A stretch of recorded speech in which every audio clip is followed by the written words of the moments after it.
Bom dia! Como é que você tá, Lorena? Tô bem. Você tá morrendo de saudade de mim? Ué. Eu tô morrendo de saudade de você. Começou a semana aí, né? Ai, ai. Então vamos lá. Hoje, segunda-feira, 10 horas da manhã, né?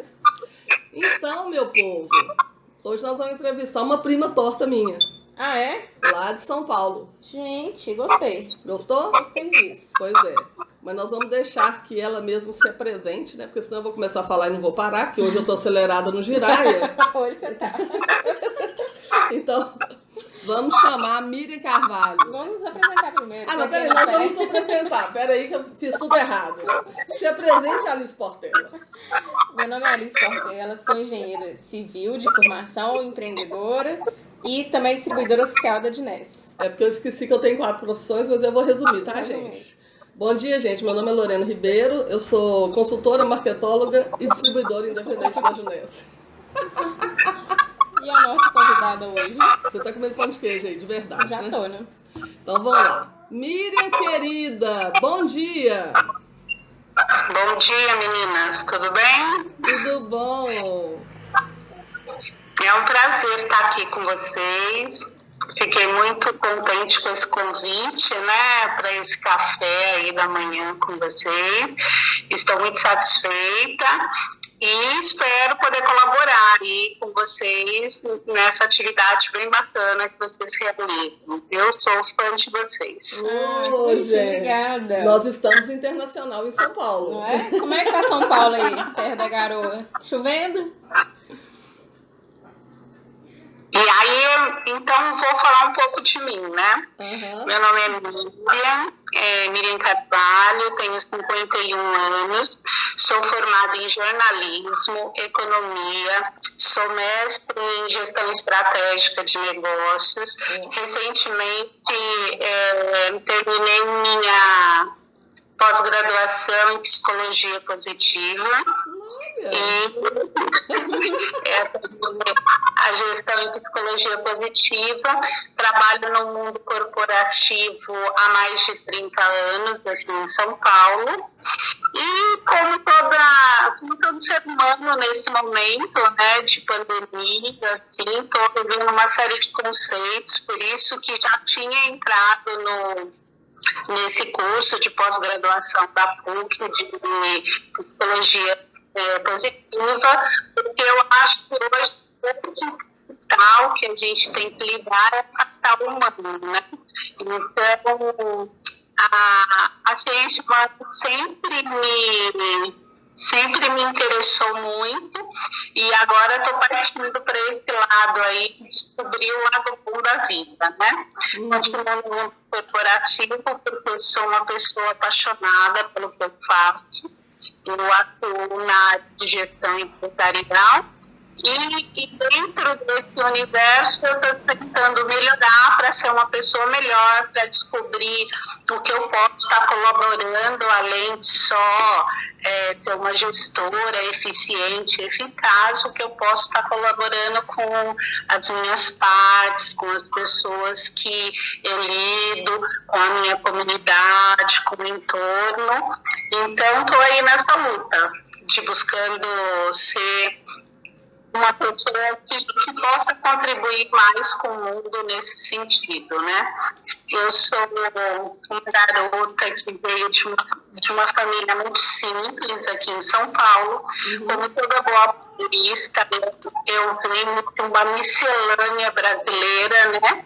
Eu sou 50% mineira, porque meu pai e a família toda dele é do interior de Minas.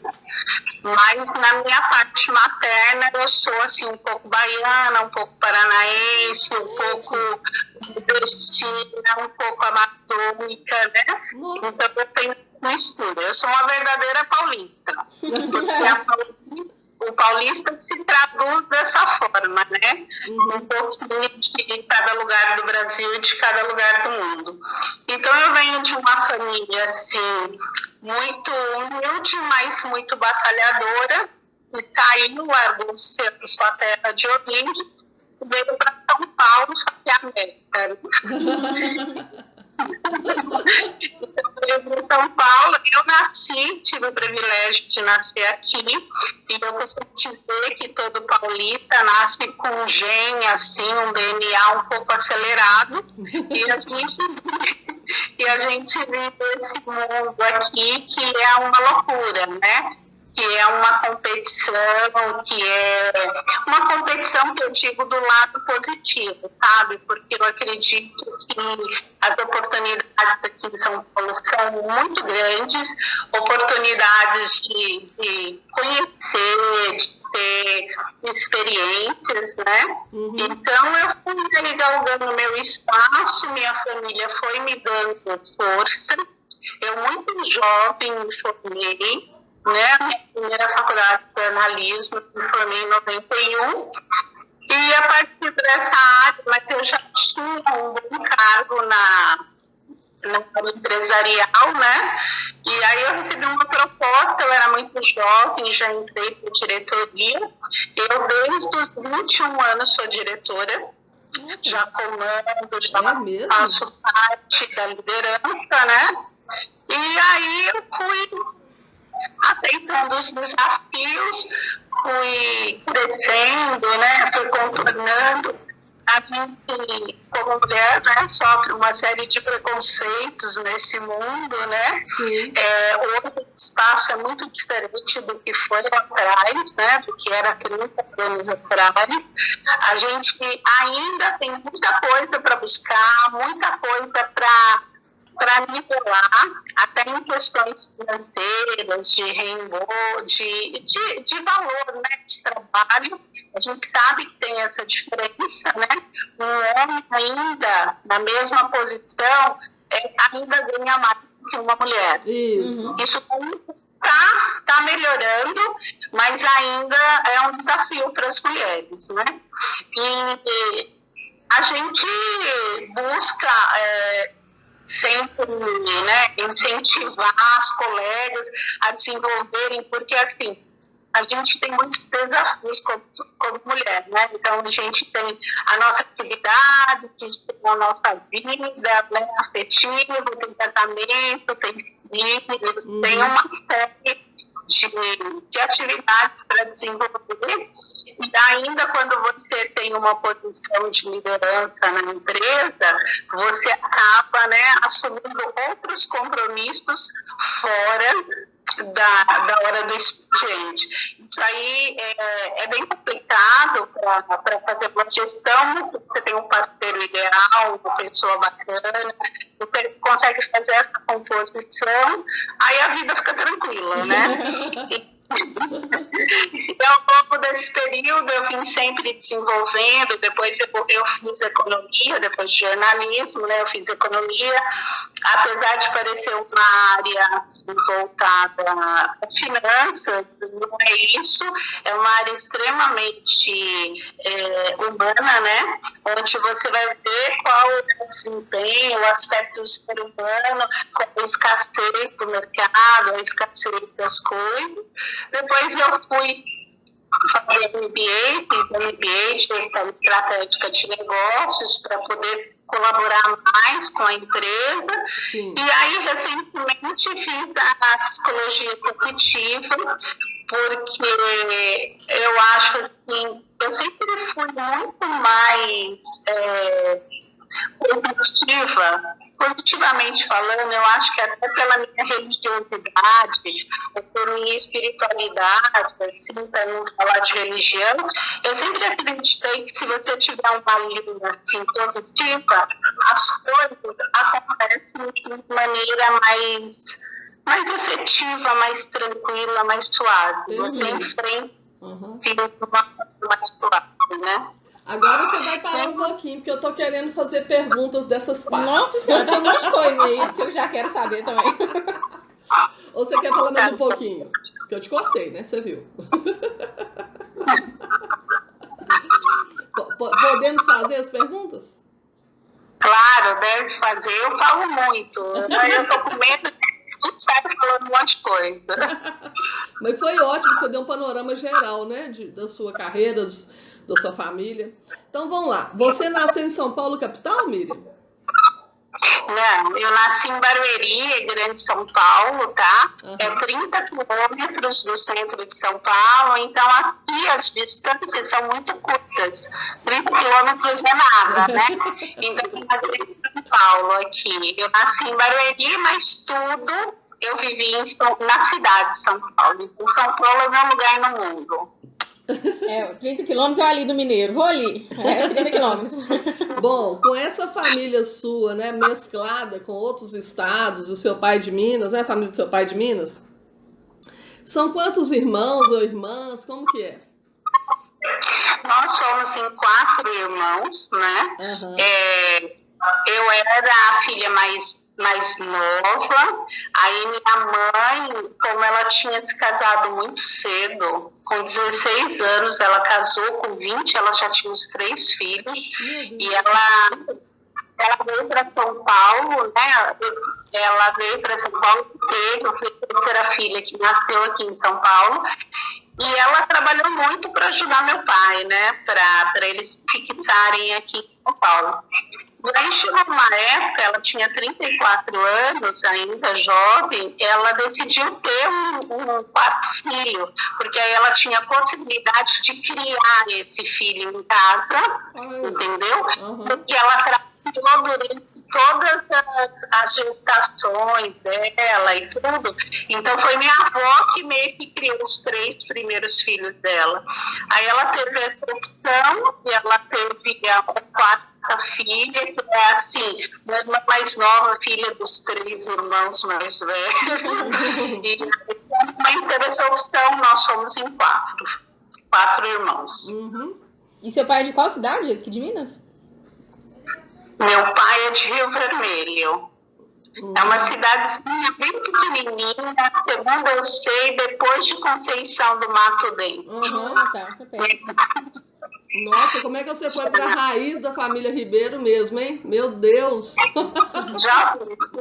Que é em Dom Joaquim, bem né? perto, depois próximo de vocês. Uhum. Vamos fazer um intervalinho? Vamos, nem vi. Nós vamos fazer um intervalinho e a gente já te chama aqui. Tá, amiga? Combinado. Voltamos! A melhor entrevista é aquela que eu não falo nada. Quando a pessoa deixa a Lorena calada, pode saber que... A entrevista é boa. Viu? Ouviu, Miriam? Não entendi, desculpa. Nós falamos que a melhor entrevista é aquela que a pessoa fala bem e eu não falo nada. Mas tudo bem. Bom, então vamos lá. Qual parte que a gente estava? Ela contou dos irmãos, Isso. do pai. Uhum. Então, e por que você escolheu o jornalismo, inicialmente? Foi a primeira faculdade, né? A primeira formação, né? A minha primeira formação é jornalismo. Eu gosto muito de escrever, eu escrevo muito, né? E sempre, assim, desejei ter como primeira atividade a escrita. Eu gosto muito de ler, gosto muito de escrever. E aí eu pensei jornalismo, né? E parti para o jornalismo. Fiz a faculdade, muito jovem, quando eu me formei tinha 17 anos. E aí você tem um sonho, um glamour de que você vai ser assim, uma grande escritora jornalística, e você acaba descobrindo que é muito diferente daquilo que você imaginou. Você escreve bem, e alguém que tem nome pega seu texto e assina por você, entendeu? Aí eu confesso que eu fiquei um pouco decepcionada, porque durante todo o meu processo de faculdade, eu escrevi muitas laudas para revistas, assim, porque meu texto é mais assim, voltado para revistas mesmo. Eu escrevia muito texto e acabava tendo que vender esse texto para poder criar aí as atividades da faculdade. E aí você fica um pouco, assim, desanimada, sabe? Meio, assim, é um tipo de profissão que era muito elitista. Hoje, com os meios de comunicação que a gente tem, com internet e tudo, ficou muito democrático. Hoje você pode falar sobre o seu trabalho. Na época que eu me formei, que foi em 91, eu estudei com grandes jornalistas, mas eles já estavam fazendo a faculdade porque já eram grandes jornalistas, entendeu? Então, para poder dar sequência nas atividades. Então, era um mundo muito difícil de entrar. Mesmo, como eu já estava fixada no mundo corporativo, fui ficando, desenvolvendo alguns jornais internamente dentro da área que eu trabalhava. Estudei muito tempo sobre gastronomia também, fazia resenha de novos restaurantes e tal. Foi uma época boa. Hoje eu continuo escrevendo. Um dia ainda vou publicar um livro. Aí vou marcar uma entrevista com você. Você volta pro lançamento do livro aí, ó. Já fica o convite. Que legal. Gente, Miriam, eu nem tinha noção que você gostava de escrever assim. Eu sou tradutora de formação, né?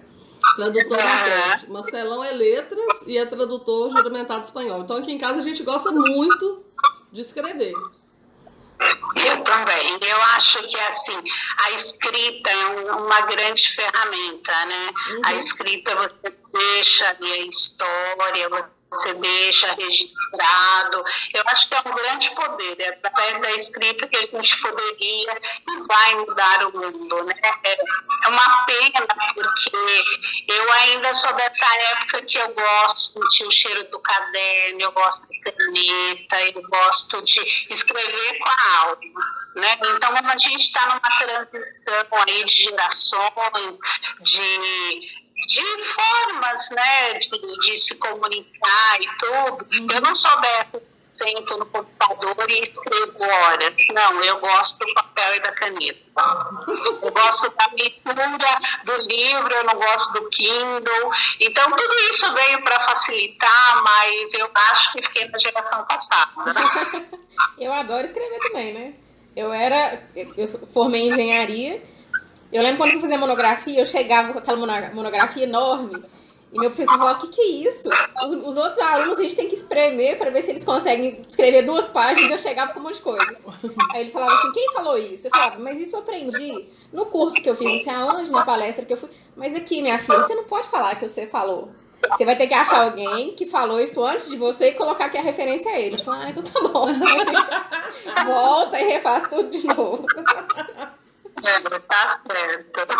Monografia é exatamente isso, né? Nossa, eu No lembro. mestrado você pode falar. Na monografia você tem que usar alguém como referência, né? A primeira monografia que eu fiz foi com a Patrícia Muradas. No Trator Intérprete, a gente fez uma monografia sobre o corpo fala, né? Linguagem verbal e não verbal. E nós tínhamos 19 anos. E a gente saiu filmando nas escolas perto da região aqui de BH mesmo. As professoras falando e todo mundo desconfiado, né? O que essas 2 meninas estão gravando a gente? Aí levamos filmagem, pegamos papai, Tony Sadi, meu primo, o Dari Mateia, fizemos a filmagem no estúdio dos cacófatos, né? Meu corpo por ti, como é que é? Meu corpo por ti gela. É um cacófato, né? Você transforma uma palavra naquela frase. Meus olhos por ti são. Aí começamos a fazer e fizemos teatro na monografia. Enfim, a monografia era parte escrita e parte filmada. E isso virou referência em Belo Horizonte, porque o povo começou a levar para as escolas para apresentar a monografia. Mas é uma monografia que tinha o quê? No mínimo 10 pessoas trabalhando por trás da monografia. Gente, mas foi uma coisa fantástica que nós fizemos, sabe? Assim, eu acredito muito nas linguagens, né? Tanto que eu fiz após também comunicação, né? Tanto na linguagem verbal, não verbal, mas a escrita, ela me atrai muito também, sabe, Miriam? Porque eu, quando era pequena, eu lia dicionários, né? Eu ficava sentada, não tinha nada para fazer. Eu pegava aqueles dicionários coloridos, tipo Barça, você deve lembrar disso? E eu ficava ali o dia inteiro, lendo o dicionário. A pessoa é doida, né? Enciclopédia. Não, dicionário que é pior, porque dicionário você tinha a figura da palavra e a etimologia explicando. Como o papai não tinha a Barça, eu falei, vou pegar os dicionários coloridos. Eram 7 volumes, eu não esqueço. Aí eu tinha figura, texto. É muito lindo. E você sabe que meu sonho de infância era ter uma Barça. Porque, assim, diferente da Lorena, minha vida foi um pouco mais difícil. E aqui em São Paulo, a gente tinha a biblioteca, né? A biblioteca municipal de Barueri, que fazia as pesquisas. E eu amava a Barça, eu amava. Eu ficava assim, com a Barça, assim, era meu sonho de consumo. E depois, eu tive a coleção da Barça, tá? Até aqui em casa, eu tenho, guardo com o maior carinho. A Barça o Google antigamente, né? Isso. Tudo que você precisava, você corria na Barça. Então, assim, você fez muito bem, Lorena. Mas lá em casa não tinha Barça, não, filha. Lá em casa também era o sonho de consumo, Sabe quem tinha Barça? Seu sogro, que já faleceu no Jaraguá, tinha Barça. A gente fazia fila para poder entrar na bibliotecazinha dele lá, minha filha. Porque ele não deixava a gente entrar lá, não. Eu lembro também de uma vizinha que tinha. Ia fazer trabalho, a gente descobria de qual volume que estava o trabalho, pelo tema, ia pegava o livro, copiava e devolvia a Barça. Nossa. Aí depois de uns anos, meu pai comprou. Falou, não, eu faço questão de comprar a Barça. E comprou 2 anos depois, veio a internet, computador e tal. Mas era um marco, né? Ter a Barça legal. em casa. Nossa, eu achava o máximo também. Agora o papai comprava os dicionários coloridos, o Mundo Animal colorido, aí tinha 7, 8 livros. Aí o que eu fazia? Eu ficava ali sentada ali no sofá da sala, dormia em cima do livro, acordava e ficava lendo e lendo e lendo. Aí o povo da família, né, Miriam? Não, a Lorena é muito inteligente, ela estuda muito. Eu falei, não, gente, eu tô lendo, eu não tenho o que fazer, ué. Não tenho o que fazer. Não é não? Como é que é? Mente vazia, né? Oficina do diabo, né? Oi, Miriam. Então, a Barça, assim, era, acho que o sonho de todo mundo na época, né? A gente sonhava em ter uma Barça, porque era ali que você vivia, né? Que você poderia conhecer mais.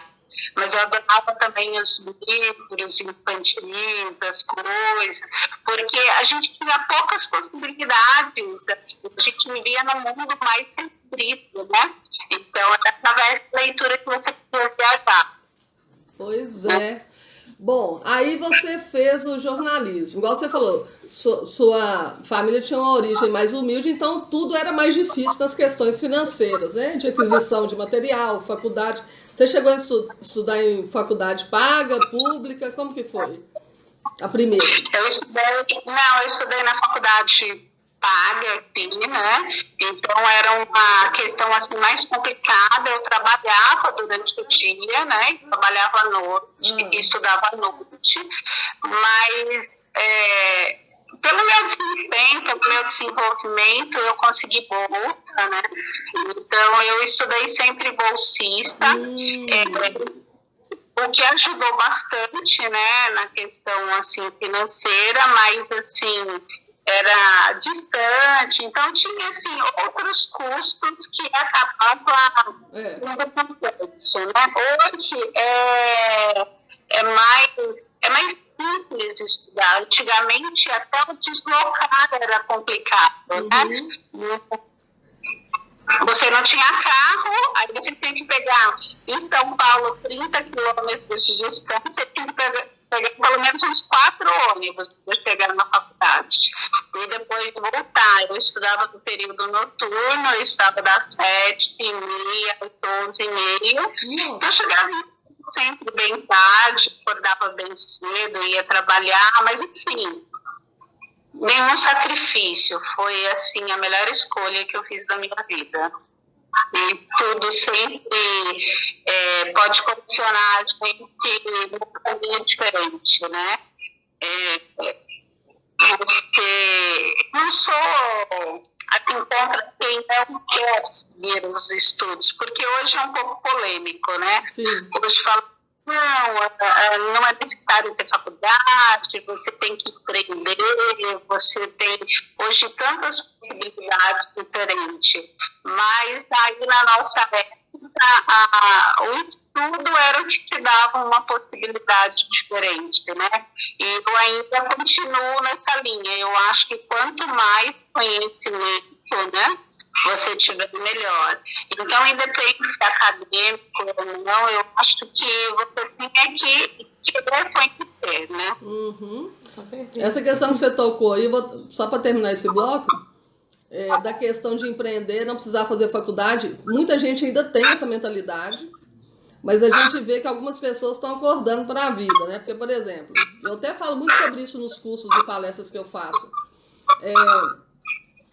O Sebrae, não sei se você sabe, Miriam, ele tem um pedaço dele que se chama Educação Empreendedora.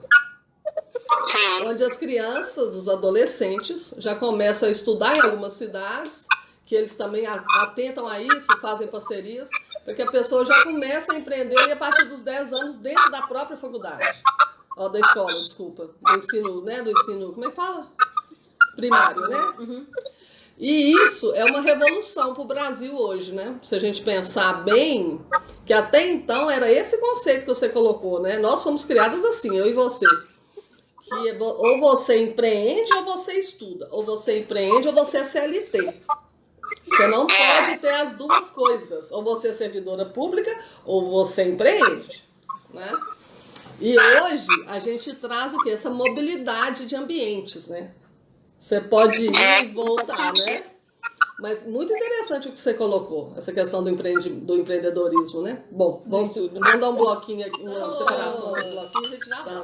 Tem tanta formação, tem tanta coisa que a gente nem sabe para que lado nós vamos. Não, ela é a prima torta minha, né? Que ela é casada com o Maguinho, meu primo Magno, que é afilhado de Mamos. Mamos é puxa-saco do Magno, né? Você sabe, né?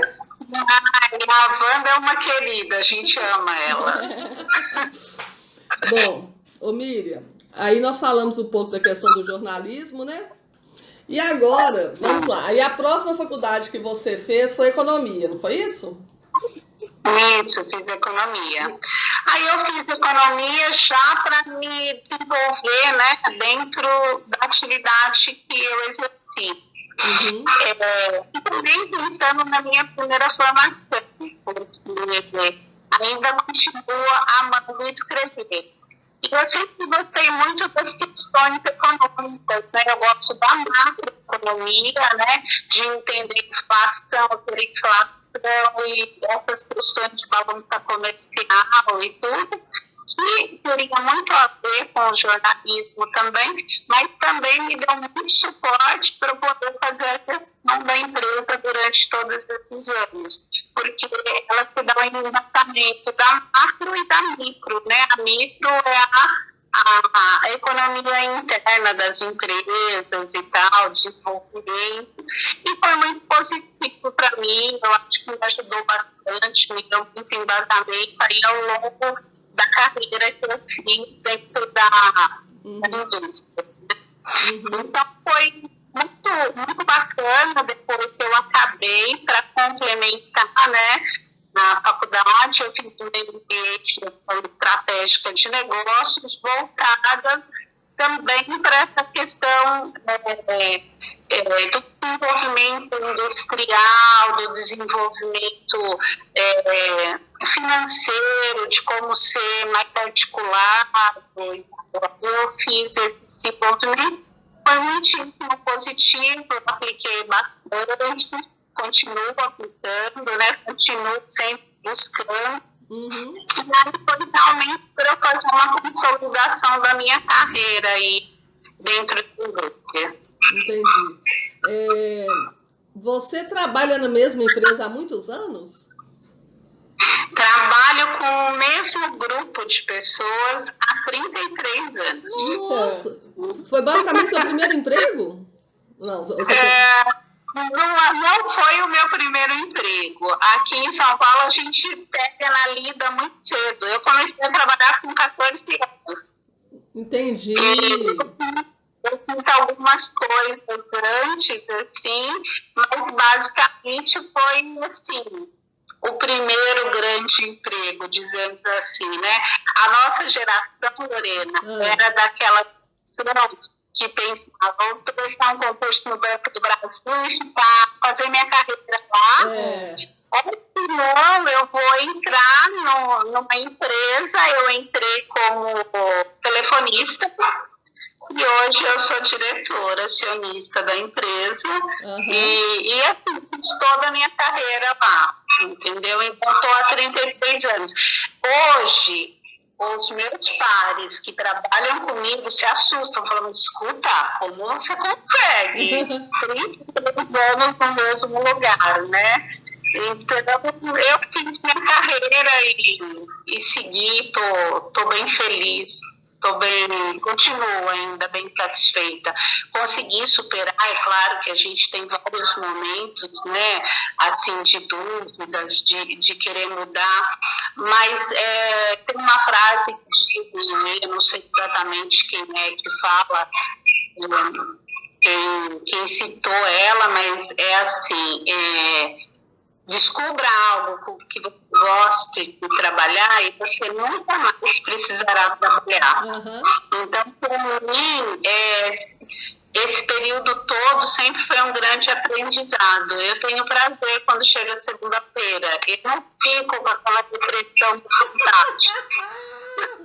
Não tem a síndrome da musiquinha do Fantástico. Eu não tenho essa síndrome. Eu gosto muito do que eu faço, eu gosto de trabalhar. Eu não trabalho, eu desenvolvo uma atividade que me complementa. Então, se eu precisar de estar sábado ou de estar domingo, coisas que eu já fiz com mais frequência, um período da vida que eu fui um pouco workaholic. Mas workaholic não no sentido mal, assim, de ser viciada em trabalho, Sim. mas de estar completamente nesse trabalho. Uhum. Hoje eu uso um termo diferente. Depois que eu fiz psicologia positiva, eu descobri que eu não era workaholic. Eu estava ou seja... Peraí, repete que falhou. Repete essa última frase, por favor. Então, eu nunca fui workaholic, eu sempre estive num estado de flow. O estado de flow é um estado hoje super pesquisado pela cadeira aí da psicologia positiva, que é um estado de fluxo, é um estado onde você está presente naquilo que você está fazendo, entendeu? Sim. É como uma criança brincando, que não percebe o tempo passar, que não percebe a mãe chamar, você está entregue naquilo, entendeu? Isso. Então eu descobri que eu não era workaholic, eu estava sempre num estado de flow, num estado de fluxo que me preenchia muito e continua me preenchendo. Eu gosto muito do que eu faço. Então nós estamos no flow aqui, filha. Nós estamos no flow na rádio. Que legal, Miriam. Nossa, amiga, fantástico isso que você falou. Eu também sempre trabalhei muito, mas muito feliz. Eu lembro que eu comecei como recepcionista na Localiza. E uma das coisas o Salim Matar, né, que eu trabalhava na Matriz, né? Toda vez que ele entrava com o carro embaixo da garagem, eu corria e chamava o elevador, porque naquela época eu nem conversava, né? Eu nem abria a boca. Aí eu chamava o elevador para ele não ficar olhando para mim, para não ficar com vergonha. E ele achava que eu chamava o elevador para ele subir rápido para a sala. Aí eu virei referência na Localiza, porque eu era muito proativa, né? Hoje tem nome, né? Antigamente não tinha. Gente, mas essa menina desenvolta, né? Aí ele falou numa reunião, olha só, peguem o exemplo da nossa recepcionista Lorena. Aí eu fui caindo assim na cadeira, assim, escorregando assim de vergonha. Aí eu, meu Deus, o que eu fiz de errado? Não, deve ser coisa boa, deve ser coisa boa. Aí ele falando, olha só, todo mundo que chega, a gente sai do último degrau do elevador, da escada, o elevador já tá aberto. Que menina fantástica, que moça que... Aí eu, meu Deus, se ele soubesse... O real motivo. Agora ele sabe, né? Se ele ouviu o programa, ele sabe. Como é que é? Se ele soubesse as reais intenções, né, Lorena? Ai, mas foi muito legal. Você falou essa questão do flow mesmo. Eu sempre me dediquei muito às atividades que eu gosto. É o que você falou, né? A gente tá imerso. Eu também passei por isso algumas vezes. E o Beto, que hoje é meu marido, na época que a gente começou a namorar, ele falava, mas você trabalha demais, mas você não tem descanso, não sei o quê. Mas pra mim ainda era lógico que é cansativo e tudo mais, mas eu ainda estava muito envolvida com aquilo. Então, você falando aí, eu lembrei disso. Não era um sofrimento pra mim, né? Eu ainda estava muito envolvida com aquilo tudo, mas Isso é tão bacana, e existe uma vertente tão grande, principalmente depois, que está aflorando muito, mas principalmente depois desse processo de pandemia que a gente viveu, né, que esse processo de informatização, esse processo da pandemia veio para ser um divisor de águas. Então, a gente vai entender tantas coisas, né? A gente vai começar a despertar tantas coisas, e esse lado bacana da psicologia positiva, porque a psicologia normal, eu admiro e faria e estudaria psicologia, porque eu acho que é fantástico você estudar a mente humana. Ela só estuda o lado clínico, os seus problemas, né? E a psicologia, a positiva, vem como uma vertente dentro da psicologia científica para estudar o que te faz bem, o que te move, né? Que deixa a pessoa melhor, tirando toda essa questão que antigamente era místico, né? Todo mundo que falava assim, não, ela é holística, ela é mística, não, é ciência, né? Isso. Como faz bem você estar em estado de flow?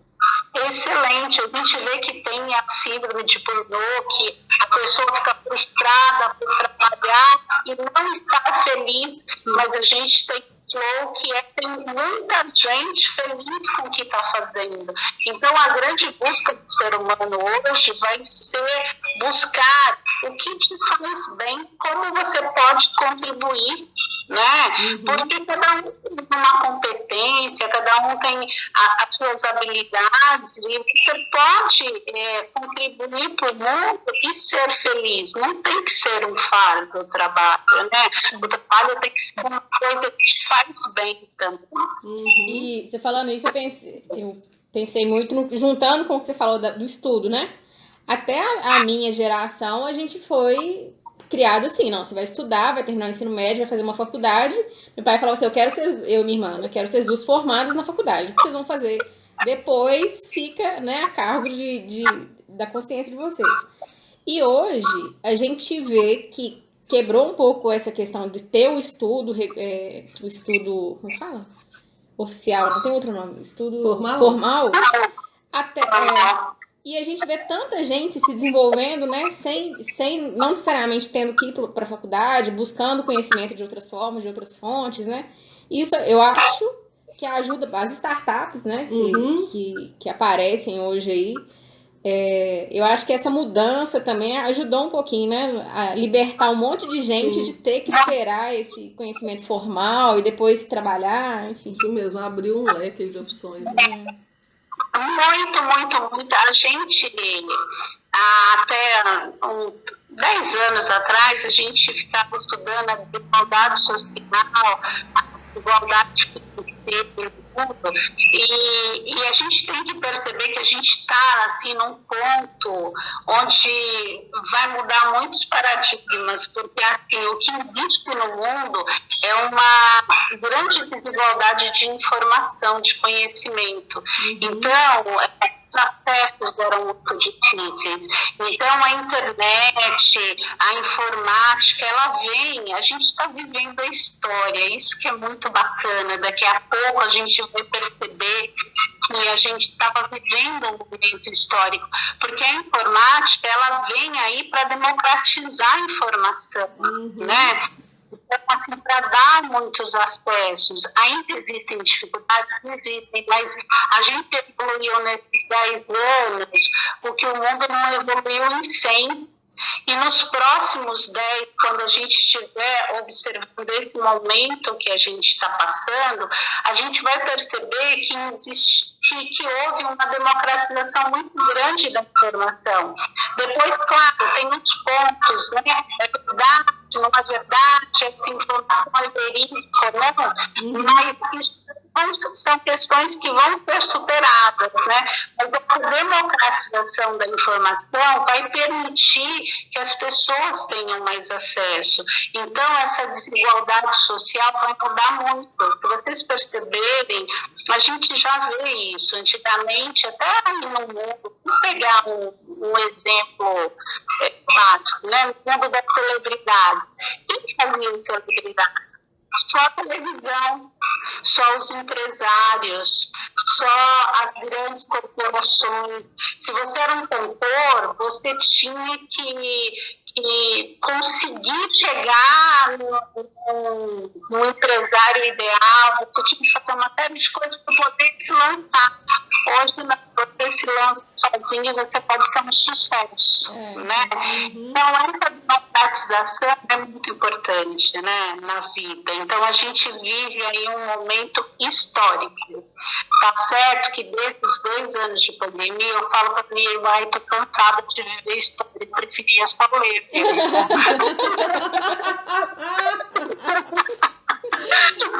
Mas é muito bom a gente ver essas transformações, é muito importante. Perfeito. Então, peraí que nós vamos fazer um intervalo e voltamos. A Miriam estava apreensiva com a entrevista e agora a gente queria mais um programa pra gente bater mais papo.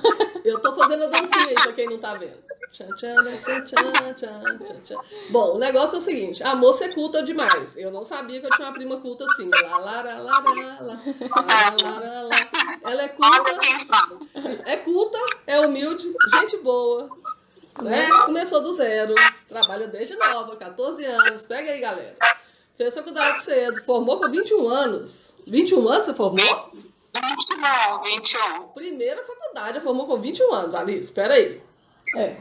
Peraí. Eu formei com 23, achei que eu tava sendo inovadora. É o meu DNA paulista, viu isso?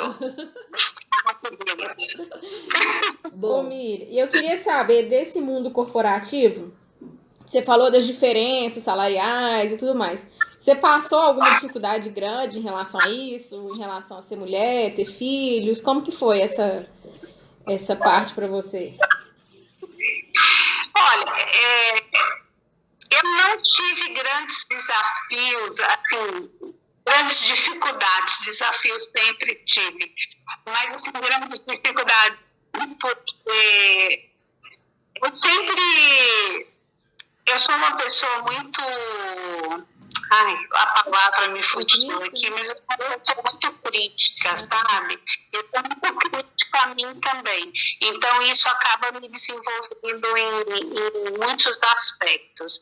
E eu sempre entendi muito bem essas diferenças. Entendi que a gente vive num país latino, entendi que a gente vive num país preconceituoso e que existe ainda muitas coisas a ser enfrentadas, né? Mas eu nunca me coloquei como uma mulher, sempre me coloquei como uma profissional. E, óbvio que eu notei, hoje muito menos, né? Sempre notei que eu tinha salários inferiores. Mas eu nunca, na minha atividade, dentro da minha história profissional, eu tive o mesmo cargo que um homem. Lá é uma empresa que não tem 2 pessoas na mesma atividade, né? Então, assim, era difícil você chegar e falar, escuta, tá errado. O meu tá diferente do outro, não é isso. Mas eu sei que se fosse um rapaz no meu lugar, ele teria uma indenização um pouco melhor. Mas isso não funcionou, porque eu sempre, é óbvio que a gente tem um resultado financeiro, e eu sempre tive bons resultados financeiros, né?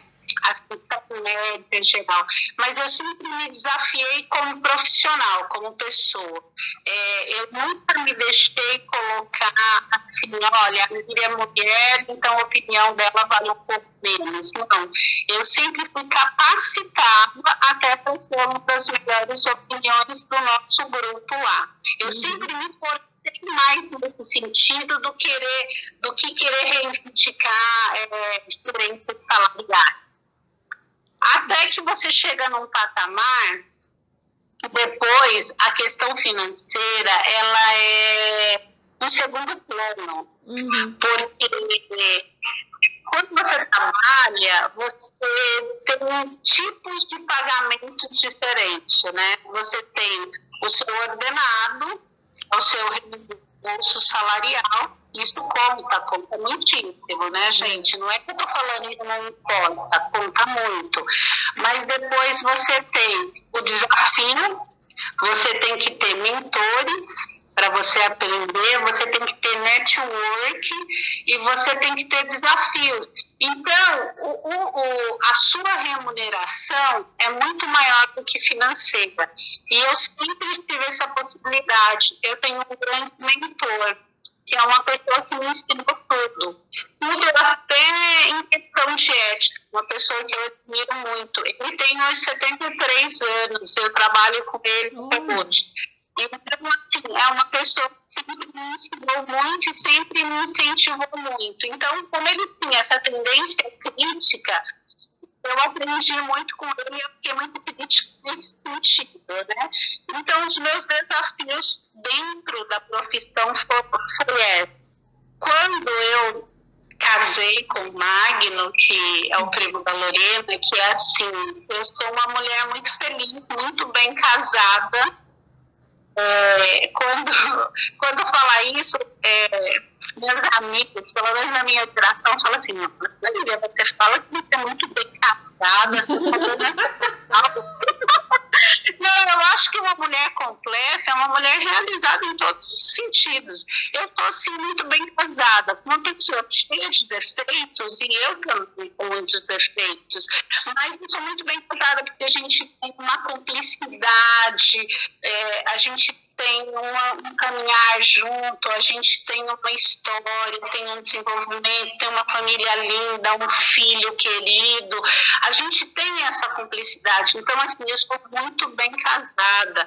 E, claro, que foi um grande desafio casar com 33 anos. Eu, com 21, eu já era gestora de uma empresa. Com 33, eu tive que trocar fralda. E continuar trabalhando na empresa. Foi assim, foi complexo. Eu falava, meu Deus, e agora essa criancinha que eu não sei lidar desse tamanho, e eu lidava com um monte de homem, como que eu faço? Então, assim, eu tive essas experiências e junto com meu marido, meu companheiro, que me apoiou nesse sentido, que nunca... que percebeu que eu tinha essa necessidade de continuar a minha carreira profissional, e ele me ajudou a conciliar isso como mãe também, como dona de casa, como tudo. Então, hoje eu sou uma mulher que eu lido muito bem se precisar fazer faxina. Eu não gosto, mas eu faço.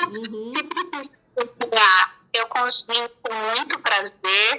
Eu sou mãe, assim, não uma mãe nota 10, aquela que está o tempo todo, porque eu sou uma mãe amiga, uma mãe participativa, eu sei da vida do meu filho, eu fui à escola, eu fui a eventos, eu participei, e eu tive o sucesso de coordenar tudo isso até agora. Tem um novo desafio aí pela frente, eu estou com 51 anos, estou pensando numa transição de carreira, porque, olha, afinal de contas, o que acontece? As coisas mudam, os horizontes mudam, as necessidades mudam. Hoje estou com 51 anos e eu quero ainda viajar o mundo, eu tenho planos de fazer uma viagem pela América Latina de carro, eu e meu marido. Então, a gente tem uma série de coisas para serem feitas que tem que ser feita logo, enquanto você tem vitalidade, enquanto você tem saúde. Então, assim, estou muito bem realizada profissionalmente, inclusive, recentemente tive, assim, uma resposta muitíssimo positiva da onde eu trabalho. Isso te dá muito gás, muito energia, mas eu estou aí programando não uma aposentadoria, mas uma transição mesmo, um trabalho um pouco mais distante, um trabalho também voltado para a psicologia positiva, que é esse lado que eu gosto muito de trabalhar com pessoas, e é um projeto aí para os próximos 5, 6 anos. Gente, então no próximo programa você vai voltar. Peraí, deixa eu falar. Não, fala você primeiro. Você quer falar primeiro? Isso. Vou falar então. Então vamos lá. Silene Neumann, que nós, né? a Silene, que nós vamos conversar com ela. Acho que eu comentei com você que ela vai ser entrevistada aqui, então. Ela fala o seguinte, a Silene fala que uma pessoa que tem o autoconhecimento interno mais elevado, ninguém segura, galera. Ninguém segura, você entendeu? Eu não preciso nem fazer o teste, que eu já vi que é esse mesmo, né? A Miriam é isso mesmo. Miriam, que fantástico isso. Você sabe que nosso programa tá acabando, né? Gente. Foi um prazer, viu? Estar aqui com vocês. Nossa, que história! Muito legal que você falou da maternidade, né? Que você começou muito nova e de repente teve que ir para um outro mundo, né? É desafiador, muito desafiador. Eu especificamente tive um problema na minha vida, porque minha mãe, quando ela engravidou aos 34 anos, ela teve uma depressão pós-parto. E aquilo ficou muito marcado em mim, né? Então, quando eu engravidei, aquilo veio com muita força, né? Mas foi superável, foi lindo. Eu depois da maternidade, eu sou uma pessoa muito melhor.